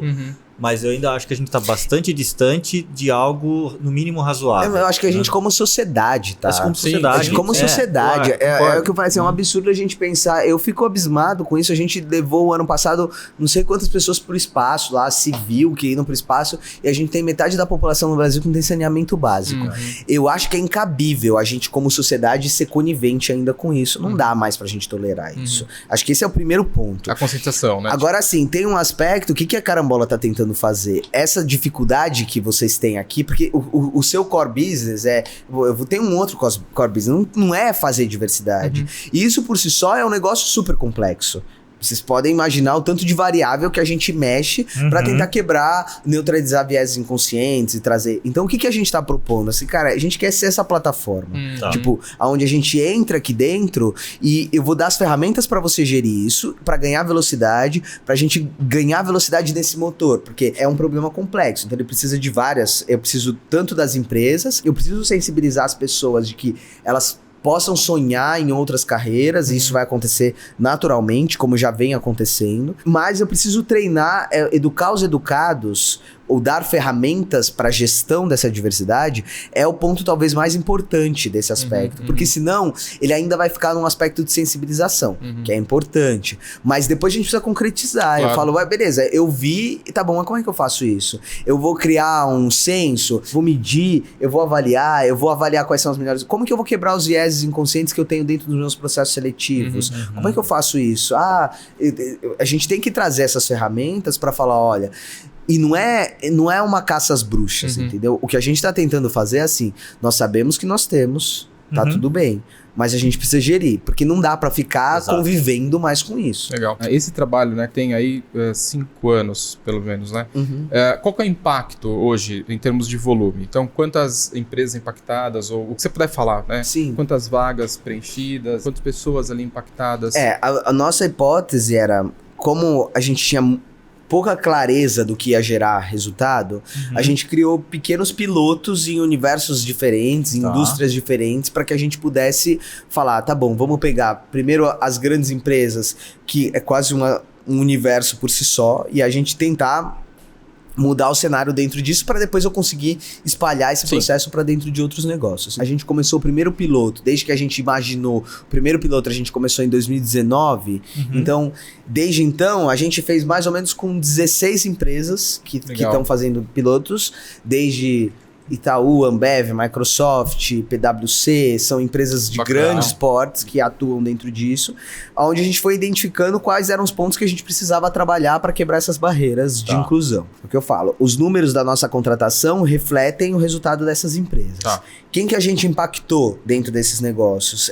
Hoje são 100 pessoas que foram incluídas dentro desses pilotos, mas a gente não conta os números da inclusão, porque a inclusão é só a pessoa que entrou. A gente está falando que cada área dessa, a gente impactou mais ou menos 5 vezes esse número, entendeu? Porque esse era o número de pessoas, então se eu vou incluir 10 pessoas, eu tô falando de um ambiente ali que tinha 50 pessoas envolvidas na contratação desses processos. Bacana. E essas pessoas também passaram por esse processo. Por quê? Eu preciso dar ferramentas para que esse gestor faça esse processo. Então, vou dar um exemplo. Quando o gestor faz uma avaliação, e a gente começou a medir isso dentro da plataforma, então o gestor vai lá, coloca na plataforma um desafio técnico para aquela pessoa fazer. Aquela pessoa vai lá, executa, o gestor da empresa avalia o resultado daquele trabalho. A gente começou a perceber lá no começo que tinham áreas que, por exemplo, a gente estava tentando fazer inclusão de mulheres, e que todas as vezes que a gente escondia a nota, quem tinha feito o trabalho era uma nota X, e quando a gente mostrava que era uma mulher, a nota caía 20%. Era o mesmo trabalho, exatamente o mesmo trabalho. A gente fez vários testes. E aí a gente conseguiu identificar ali que ali tinha um problema de vieses. Quando a gente fez isso, aumentou 34% o número de pessoas, de mulheres dentro daquela área.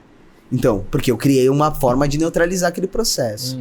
Acontece, é inconsciente. A pessoa fiz de propósito, às vezes não, às vezes sim. Mas a empresa tem que ter uma forma de gerir isso. Eu não, do mesmo jeito que a gente tem um compliance para não ter desvio de dinheiro dentro da organização. Então a gente tem que ter um compliance da diversidade, tá bom? Como que se o gestor, nenhuma mulher é promovida dentro dessa área, tem um problema dentro dessa área, não tem nenhuma pessoa preta dentro dessa área, como é que a gente quebra essas barreiras? E aí a gente foi trazendo para esses gestores as ferramentas. Então, nesse impacto, a gente olha para esse ambiente como um todo.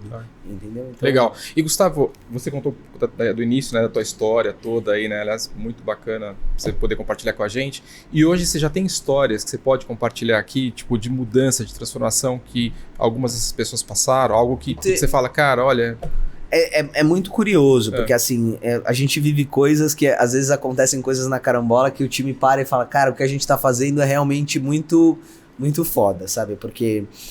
Vou contar alguns casos que eu me lembro que me marcaram muito. Assim, por exemplo, na pandemia, a gente fazia algumas reuniões online, né? E a gente acompanhava a reunião que essas pessoas tinham com os gestores que estavam possivelmente contratando eles, né? E aí, uma das reuniões, um dos gestores falou assim, pô, cara, tem um cara ali que não liga a câmera. E procurou a gente, e aí chamamos o menino que tava para ser incluído. E aí ele falou assim, meu computador tá com a câmera quebrada. Aí beleza, vamos mandar um computador pra ele. Aí foi lá o computador.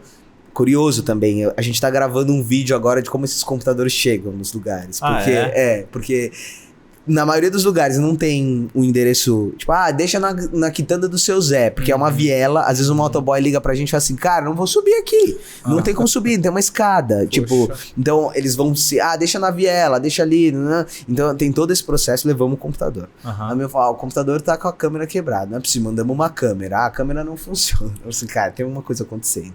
Aí pedi pra conversar com ele, falei, o que acontece? Tipo... Quer que eu vou aí, a gente conversa lá? Não, tô inseguro. Por quê? Porque eu vejo todo mundo na câmera, numas casas super bonitas, com uma prateleira toda de livro, e a minha parede não tem reboco. A minha parede é tipo de cimento. Assim, só o tijolo. E eu tenho vergonha de abrir a câmera. E aí você começa a ver que isso. Esse cara foi contratado e hoje ele tá, tipo, arrumou o escritório dele, tipo, pôs os livros, os bibelôs e tá seguindo aquele processo.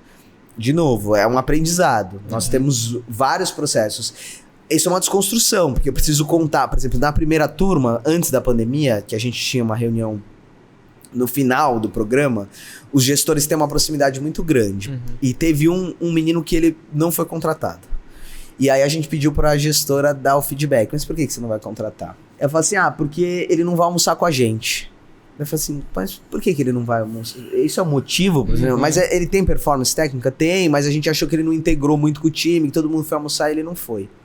E aí nós contamos o contexto pra ela. Esse rapaz era um rapaz que quando ele chegou lá na Carambola, ele comia de colher.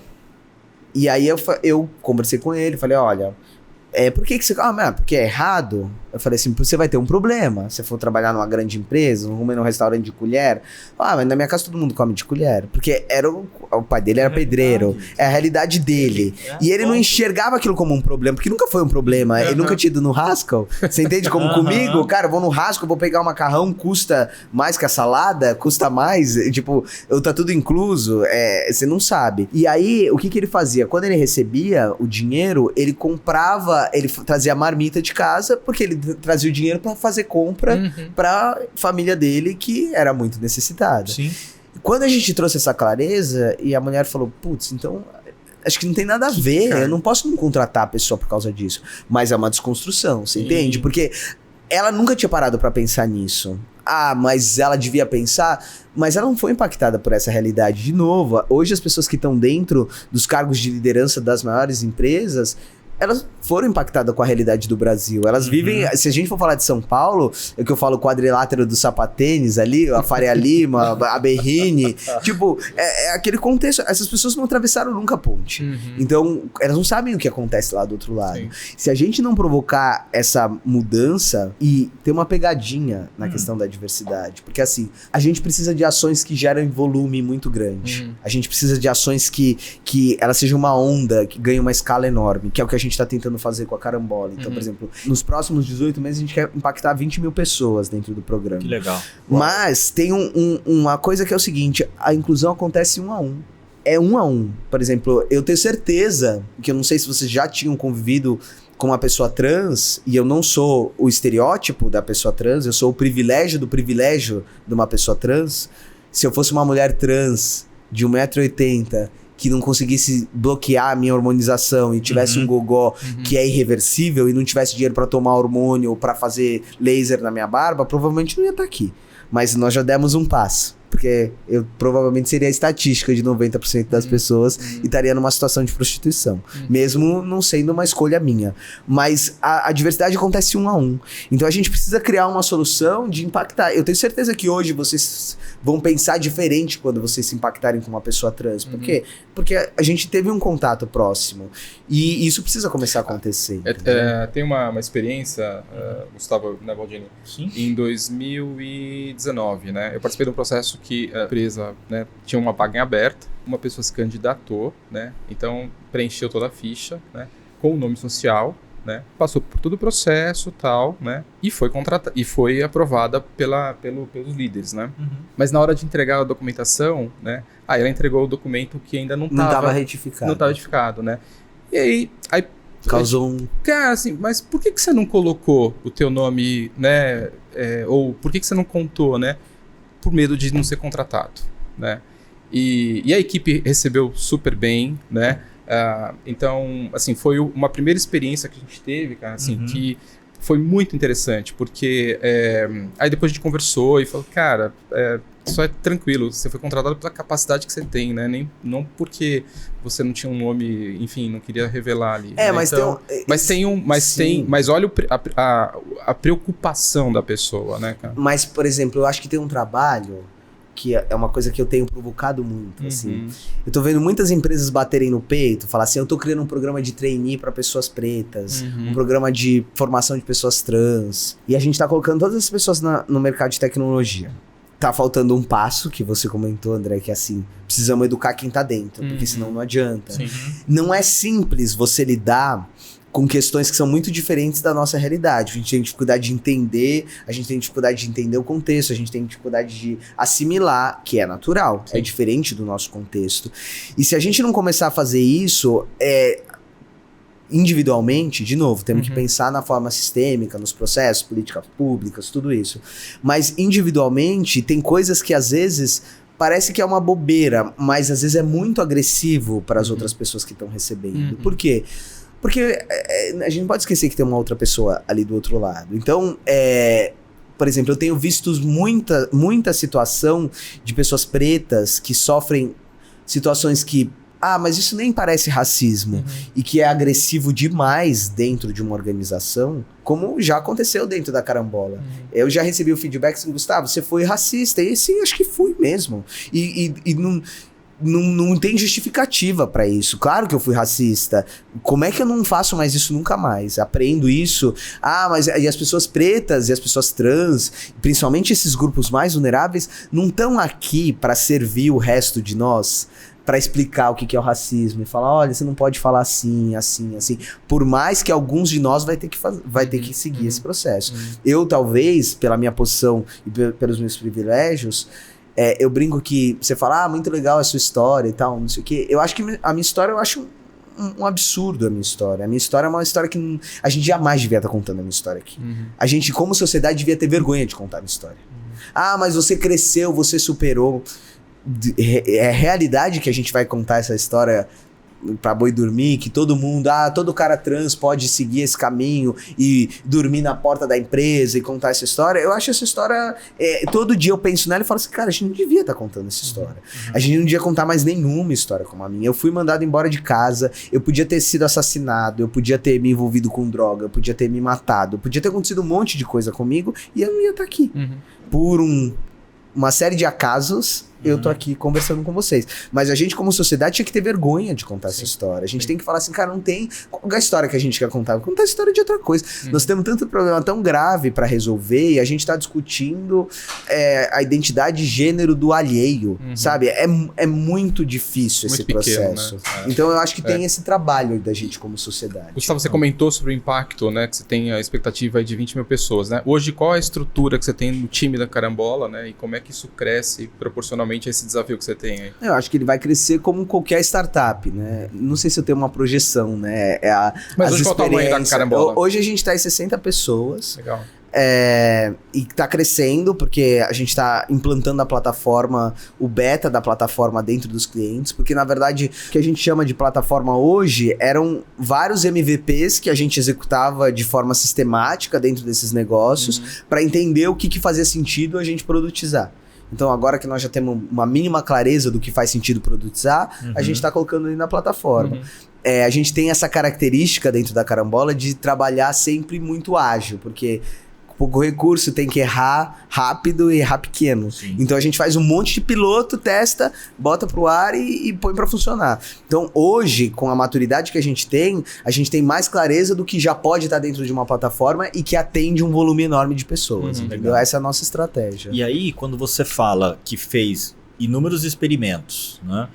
Você trouxe a questão dos testes que você fez quando uma mulher entrega uma atividade versus o teste cego, como funciona e tudo mais. Mas além disso, né, provavelmente você deve ter outros parâmetros do tipo do que melhorou para a empresa, enfim. O que você conseguiu coletar, né, de importância, de resultado, até para sensibilizar quem está assistindo a gente aqui da importância de trazer a diversidade, porque esqueçamos toda a questão social, que ela é primordial para isso tudo. Vamos lá, né? Mas assim, na prática, trazer diversidade, trazer essa questão social para dentro da empresa, quanto que impacta? Em relação aos números, o que a gente aprendeu, por exemplo, a gestão da diversidade, quando a gente fala da gestão, é gerir indicadores proativamente, tipo de neutralizar os vieses inconscientes. Então, entendendo que um gestor tem um viés inconsciente com pessoas pretas, a gente tem que dar a ferramenta para ele não menosprezar Sim. a habilidade, esse é um ponto. Quando a gente começou a fazer isso e dar isso para áreas dentro dessas empresas, gerirem a diversidade, gerirem os times, instantaneamente a gente percebeu uma redução do turnover dentro dos negócios. Tá. Então, por exemplo, tem uma turma do Itaú, que é mais antiga, que a gente está acompanhando há mais tempo, de 34% para 11%. Quando a gente fala do turnover, a gente não está falando só do... E aí é curioso, porque a gente achava que essas pessoas mais vulneráveis teriam um turnover mais baixo por... Pô, agora arrumei um emprego, tenho uma estabilidade, arrumei uma empresa que tá comigo nessa briga e eu vou diminuir o turnover em relação a isso. Mas a gente percebeu a redução do turnover das outras pessoas. Que legal. Que não vieram do programa da Carambola. Então a gente percebe que a gerir a diversidade, a gente começa a perceber que tinham pessoas dentro das que empresas que também não estavam sendo bem geridas. Sim. Isso. É Muito gerir legal. melhor. Gerir melhor. É gerir melhor. E aí o que a gente percebe? Redução do turnover. Outra coisa que percebemos é o tempo médio de promoção das áreas que estavam usando as ferramentas em relação aos grupos minorizados, 20% mais rápido do que nas turmas que não usam. Então, por exemplo, se eu pegar uma área e pegar uma mulher, ela demora 20% mais tempo para ser promovida do que quando eu estou gerindo a diversidade. Ou seja, existem vieses que estão sendo neutralizados. A gente está conseguindo fazer esse processo. Tem um número que a gente fala muito, que é o retorno social sobre o investimento. Que na prática é uma provocação que a gente faz para o mercado também, que é o seguinte, na visão do que eu falo da abundância, você falou que a gente é uma empresa de impacto social. Eu discordo disso, porque eu acho que todas as empresas são empresas de impacto social. Todos os negócios são negócios de impacto social. Sim. E se o impacto é positivo, a gente pode questionar. Mas não existe, para mim, qual é a maior empresa de impacto social do brasileira? O Itaú. Então é a maior empresa de impacto social, porque qualquer movimentação que o Itaú faz é um país. Só o tanto de funcionário tem, sei lá, quantos mil, 200 mil funcionários. É um país. Lógico que ele gera impacto social, tanto de renda que ele gera, emprego, não sei o quê. A gente precisa começar, só que a gente ainda tá numa fase que eu acho que vai mudar nos próximos anos. Tem ido para uma direção. A gente vê empresas se posicionando, por exemplo, como a Natura, se posiciona no sentido de vou reduzir o impacto social, a gente está falando de crédito de carbono, todas essas coisas do SG, que está na moda, que a gente está falando. Na verdade, o SG é uma tradução de todas as empresas são empresas de impacto social. E agora a gente vai medir isso para parar de fazer impacto negativo. Então, quando a gente posiciona a Carambola, uma métrica que a gente usa é o retorno social sobre o investimento. Por quê? Cada real investido em qualquer produto ou qualquer ação que a gente põe dentro da Carambola retorna 21 vezes em renda para a sociedade. Então, a gente está falando que qualquer real que eu investi, eu vou voltar 21 reais ali. O que é a analogia que a gente faz disso? Imagina se todas as empresas fossem medidas pelo retorno social que elas fazem. A gente teria uma sociedade muito mais igualitária. Hoje, o que é? As empresas são medidas por quanto de retorno que elas trazem para o acionista. E aí é concentração. Como é que a gente vai falar de diminuição da desigualdade social se a gente não falar em minimização da distribuição social? Eu não estou falando que todo mundo tem que ganhar a mesma coisa. Eu não estou falando que os acionistas não têm que ter... Lógico, tem um risco enorme. Claro que tem que ter retorno. Mas o retorno social é positivo para a própria empresa também. Porque é o que quando você retorna para a sociedade, você também está trazendo oportunidade de melhorar a economia. É o princípio de qualquer modelo econômico. A gente pegar qualquer modelo econômico de qualquer país, injeta dinheiro na economia.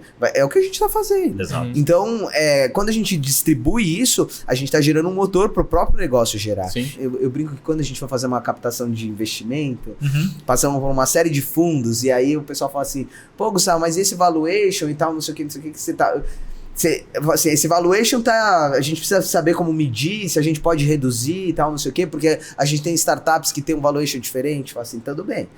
Mas nós vamos colocar, então, um parâmetro. A gente vai fazer a conta de qual é o retorno social de todas as startups. E vamos colocar isso como ponderar o valor. Vamos colocar como um múltiplo dentro disso.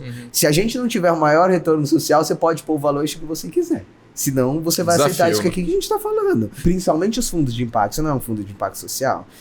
Como você mede? Eu sou um fundo de impacto social e eu avalio uma empresa no modelo financeiro da mesma forma que do que a gente tá Não fazendo. faz sentido. Entendeu? Então, é essa provocação. Então, essa é uma métrica importante. Então, não sei falar um número, mas nós já retornamos milhões de reais em investimento para a sociedade através desse retorno social. É um número que tem sido cada vez mais atrativo para as empresas. Por quê? Porque eu estou investindo dinheiro numa coisa que está gerando um impacto social positivo. Sim. E aí eu começo a distribuir isso também, essa responsabilidade, que não pode ser só da carambola, você entende? Não pode ser só a carambola que queira fazer essa mudança. Tem que ser qualquer negócio, em qualquer área, em qualquer mercado. Muito legal. Bacana. Cara, e a gente tava conversando um pouquinho antes de começar, você citou que a Carambola é uma empresa B. O que é uma empresa B? Empresa B, existe uma organização que chama Sistema B, que é uma organização que está em vários países, onde ela faz uma certificação das empresas. As empresas que a gente fala o setor 2,5, né? Que não é uma ONG, mas também é uma empresa que é como se esse valor do retorno social, é como se a gente estivesse criando alguns critérios para perceber o impacto que essas empresas estão fazendo de positivo na sociedade. Sim. Então, você passa por um assessment, onde você vai preencher uma série de critérios, não sei falar todos de cabeça, mas lá no site você consegue olhar, e uma série de políticas que você precisa fazer, por exemplo, para qualidade de vida dos trabalhadores, dos seus fornecedores. Você vai olhar a cadeia como um todo, não você só como indivíduo. Então eu vou contratar, porque não adianta eu falar, eu sou uma empresa super positiva e eu contrato uma empresa que faz trabalho escravo lá na ponta. Não, a gente tem que ter responsabilidade, lógico, porque aí a gente cobra aquela empresa de contratar direitos funcionários, e aí vai fazendo o aspecto como um todo. E essa organização certifica essas empresas. Ela tem um prêmio que ela faz todo ano, que ela fala, não são os melhores do mundo, são os melhores para o mundo. O ano passado a Carambola foi uma das empresas premiadas em uma das categorias em relação a trabalhadores. Os 5% melhores para o mundo do Sistema B. Então, assim, que as nossas ações têm gerado ações positivas para os trabalhadores. Então, para mim, essa é uma tendência mundial. Porque é a gente olhar a nossa cadeia como um todo, né? A gente está vivendo uma situação que, assim, nós passamos por uma pandemia que é uma tragédia. Mas o que tem na próxima esquina é muito pior do que tem nessa pandemia. O que tem na próxima esquina é horroroso. Então, ou a gente vai criar uma sociedade que pauta outros critérios, ou a gente vai deixar de existir.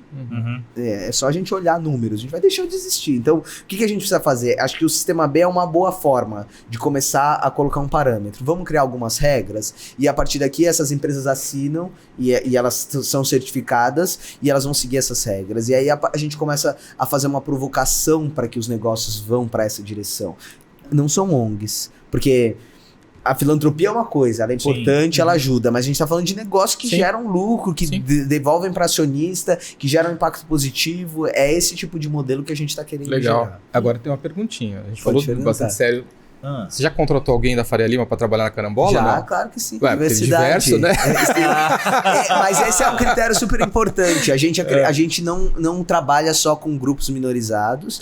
A gente acredita na diversidade e na potência de todos os indivíduos. E eu acho que, você perguntou das histórias, essa questão das histórias, quando a gente encontra um Faria Limer com alguém do Grajaú, é aí que o poder tá. A minha história com o Renato, eu brinco, o meu sócio Renato é uma história dessa. Eu nasci pro lado de lá da ponte, e ele é um cara que nasceu no Jardins, que tem sobrenome de rua, sabe? E aí a gente, e o encontro de nós dois era assim, a gente percebeu que a gente tinha muito em comum, com backgrounds totalmente diferentes. A gente tem os mesmos valores, só que ele estudou um MBA e eu empreendi ganhando R$30 por dia. A gente sabe fazer gestão do mesmo contexto, tipo, vamos gerir o caixa da empresa de formas muito complementares. Legal. E a gente se complementa desse aspecto de uma forma muito positiva. Eu acho que a diversidade que a gente está buscando dentro dos negócios não é trabalhar só com pessoas pretas, só com pessoas trans, é trabalhar com a potência do que somos todos nós como indivíduos, podendo trazer o melhor dentro dessa construção dessa sociedade que a gente quer ter, né? Muito legal. Cara, que legal. A Carambola é o sonho da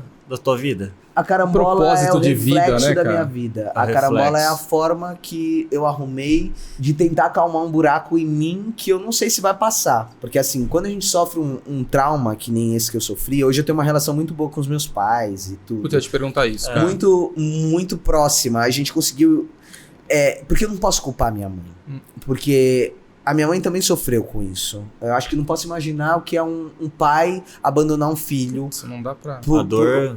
Qual é o contexto que ela teve? Ah, mas ela errou, ela isso... Eu não tô aqui pra julgar ela. E ela vai pagar por isso a vida dela toda. E ela com ela mesma. Mas... a gente sofreu uma agressão familiar. E quando a gente acontece um negócio desse, quando você vive muitos anos à margem, você cria traumas. Eu tenho um monte de angústias com um monte de coisa que eu fico, putz, é muito agressivo. Eu não apanhei, eu não sofri nada disso. Tem gente que morre. A expectativa de vida, não sei se você sabe, de uma pessoa trans é de 35 anos. Eu tenho 38. Eu sou 3 anos um sobrevivente. Mas você imaginar que é uma expectativa de vida, sei lá, de 500 anos atrás... de uma população que tá existindo com a gente aqui hoje. E que tá aqui. Ah, mas não concordo, mas tá aqui, gente. Existe e a gente não pode conviver com isso. Eu tive um trauma que a carambola talvez é a forma da gente não contar mais histórias como a minha. Então, assim, é um propósito, mas é que a forma que eu achei de, cara, nós não podemos mais conviver com isso. E vamos fazer isso dar certo? Lógico que eu tenho ambições. Eu também sou eu não sou só um cara que tem um propósito. Eu quero ser a maior empresa de educação empreendedor, do mundo. né? Eu quero ter nós vamos fazer um unicórnio de diversidade. Nós vamos fazer isso, não tenho dúvida. Eu vi uma vez que nada resiste ao trabalho. E eu não paro. Eu não vou parar. Então eu não tenho dúvida que nós vamos fazer. Só que a gente não pode mais... isso talvez é um canal. Porque eu falei assim, cara, não dá mais pra gente conviver com isso. E aí é o mecanismo que eu achei pessoalmente. Sim. Então, unir útil ao agradável, no fundo. É por escolha? Acho que não, é o que eu falei. A gente empreende, a gente empreende por propósito, por sobrevivência, por necessidade. Legal. E cada necessidade é uma. Uma hora ela é financeira, porque todo mundo tem. Uma hora é uma necessidade... a Elza Soares tem uma vez eu tive a oportunidade de fazer uma palestra junto com ela num evento, e ela falou uma frase que eu nunca esqueci, que ela conta aquela história da fome. Ela foi lá no programa cantar, e aí ela chegou, e aí o cara do programa falou, olha, você... ela tava com uma roupa, que ela pegou uma roupa da mãe, toda larga e tal, não sei o quê, e ele perguntou pra ela, de que planeta você veio? E aí ela falou assim, eu vim do mesmo planeta que o seu, o planeta Fome. E aí ela cantou e ganhou. E aí ela escreve, nessa palestra ela falou, meu braço arrepia. Ela falou assim, depois eu entendi que a gente tem outros tipos de fome. Primeiro era a fome de comida, mas depois eu descobri que existem outras fomes. Tem fome de conhecimento, tem fome de liberdade, tem fome de igualdade. E que a fome talvez é uma coisa que nunca acabe. Então... a carambola é uma forma de tentar encaixar várias das minhas fomes dentro desse processo e a gente tentar ter pelo menos uma calma para conseguir existir aqui nesse caminho que é super difícil para todo mundo. Show. Putz, lindo. Parabéns. Muito Gustavo. legal, Muito cara. legal, cara. Parabéns.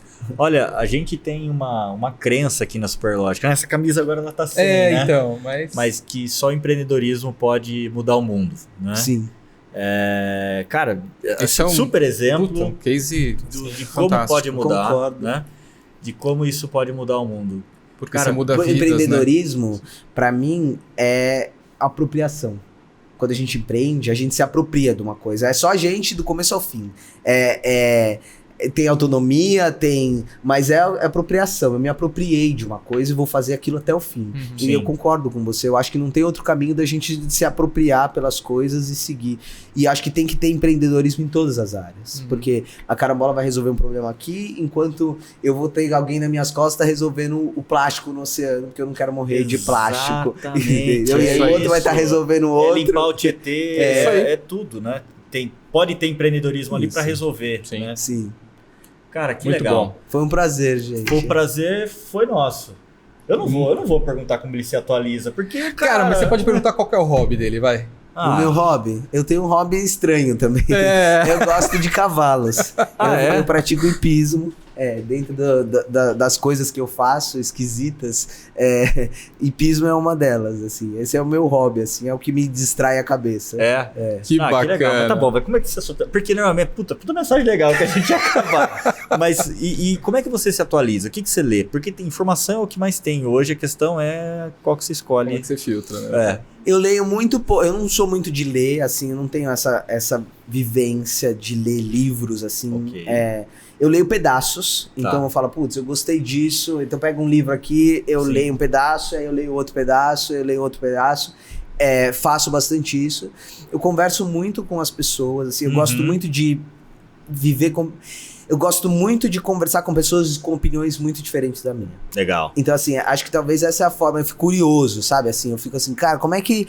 Mesmo que talvez é tão diferente que me cause por exemplo, eu gosto de conversar com pessoas... Não tô falando como hobby, tá? Não no dia a dia. Mas eu tenho curiosidade de conversar, por exemplo, com pessoas que são contra transexualidade, por exemplo. Eu quero entender o que passa na cabeça dessa pessoa. Sabe? Cara, qual que é... Da onde veio isso? Isso me instiga muito, assim. Conversar com pessoas que têm uma diferença política diferente da minha, um posicionamento de todos os sentidos. Isso me atrai. Eu fico, putz, cara... Daquilo tem um motivo. E você começa a perceber que é muito menos sobre a pessoa. Tem muitas variáveis que a gente não consegue controlar dentro desse processo. Né? Interessante. Isso é legal. Mas é isso aí. Rendeu, hein? Poxa, rendeu bastante. Obrigado. Impactante. Gustavo, aí. muito obrigado por ter aceito o nosso convite, por ter compartilhado a sua história, que é espetacular. Eu tenho certeza que quem está assistindo a gente aqui foi impactado, vai ser impactado pela forma com que você está lidando, até pela paixão, né, que você encara o teu propósito. Então, cara, queria agradecer muito por ter você aqui hoje. Obrigado. Foi um prazer, Show de bola, gente. uma honra ter vocês aqui. Muito bom. Isso aí. Bom, pessoal, esse foi mais um Superlógica Talks. Se você conhece alguém inspirador, indica, comenta aí que o nosso time vai atrás, né? Se você curtiu, clica no joinha, clica no sininho para ser informado, porque toda semana tem um episódio novo. E é isso, compartilhe o Superlógica Talks com aqueles que você julga que vai se sensibilizar com essa história. Pessoal, obrigado. Valeu, gente. Gustavo, Obrigado, Gustavo. obrigado.